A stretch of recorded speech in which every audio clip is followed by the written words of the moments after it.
নমস্কার, আমার আসাম ব্লগে আপনাদের সবাইকে অনেক অনেক স্বাগত। আজকে সকালবেলা উঠে চলে আসলাম রান্নাঘরের দিকে। আজকে হচ্ছে বৃহস্পতিবার, তাই আজকে কালকে রাত্রে গোটা মুগ ভিজিয়ে রেখেছিলাম টিফিনে তড়কা বানাবো বলে।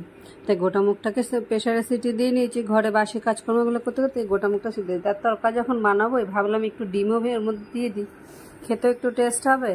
আর আজ বৃহস্পতিবার, কালকে শুক্র শনি দুদিন নিরামিষ, আর ডিম যখন আছে একটা ডিম দিই। ওই ডিম দিয়ে তড়কা করে নিলাম সকালে।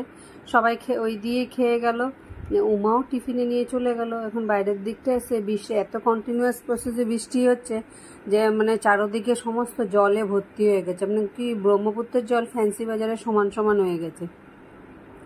এখন উমা ওখানে তো ব্রহ্মপুত্রের ফ্যান্সি বাজারের পাশে ওখানেই কাজ করে।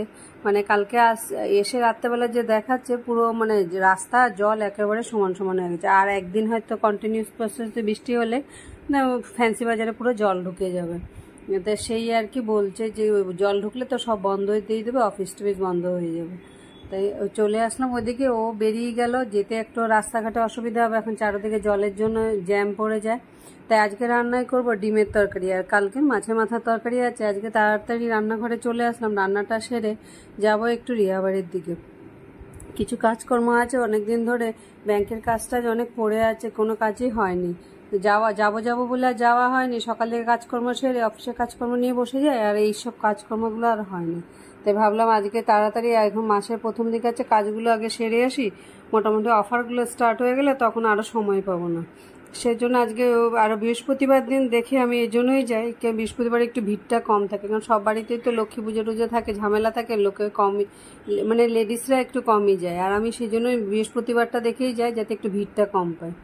তাই মোটামুটি এদিকে রান্নাটা সব জোগাড় করে ফেলেছি। রান্নাঘরটারও পরিষ্কার হয়ে গেছে। কালকে যখন পেঁয়াজ, আদা, টমেটো, রসুন সব একসাথে বেটে গ্রাইন্ডারে রেখেছিলাম। আর অনেক দিন ধরে ডিমের তরকারি রান্না হয় না, মশলা লঙ্কা ছাড়া একটু মশলা উঠিয়ে নিলাম, তারপরে লঙ্কার গুঁড়োটা দিয়ে এবার কষিয়ে নিয়ে আমাদেরটা দেবো। আর গ্রাইন্ডারে ডিমের ঝোলটা এইভাবে করে মশলা বেটে করলে না তো তরকারিটা খেতে খুব স্বাদই হয়, মাংসর তরকারির মতো লাগে একেবারে।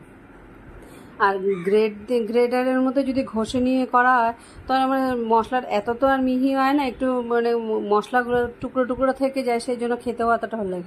দুপুরবেলা তো আমি ভাত দিয়ে খেয়ে নেবো, আর রাত্রেবেলা উমা রুটি দিয়ে খেয়ে নেবে। সেই হিসেবে আমাদের মা মেয়ে দুজনের আন্দাজে ওইভাবে অল্প করে করলাম এক বাটি। আজকে এসে সমস্ত রান্নাবান্না সেরে আবার গ্যাসটা মুছে রাখতে হবে, এমনি কালকে নিরামিষের জন্য। তরকারিটা হয়ে গেছে, এবার রান্নাঘরগুলো পরে পরিষ্কার করে বেরিয়ে পড়বো রাস্তার দিকে। সমস্ত কিছু সেরে নিয়ে এখানে খালি ভাতটা বানাইনি, ভাবছি ভাতটা এসে বানাবো। এত রাতে মানে ঠান্ডা যে চালটা একটু জল দিয়ে ভিজিয়ে রেখে দিই। আর কালকে আসার সময় রাত্রেবেলা ওই পটলগুলো নিয়ে এসেছিলাম। পটলগুলো না এখানে 3 পোয়ার থেকে বেশি পটল আছে, 20 টাকা দিয়ে নিয়ে এসেছিলাম। তাই এগুলোকে ধুয়ে শুকানোর জন্য দিয়ে দিলাম। দরজায় তালা মেরে বজরংবলির আশায় সব ছেড়ে দিয়ে এবার বেরিয়ে পড়লাম। আসলাম ঘরে, তখন বাজে দেখুন 2:45টার মতো। এখন কখন ভাত বানাবো আর কখন খাবো, খেতে খেতে আজকে মোটামুটি 3:30 বেজে যাবে। খেয়ে উঠে আবার টিউশনে বেরোতে হবে। আজকের মতো ব্লগটা এখানে শেষ করছি, আবার দেখা হবে পরে আরেকটি ব্লগে।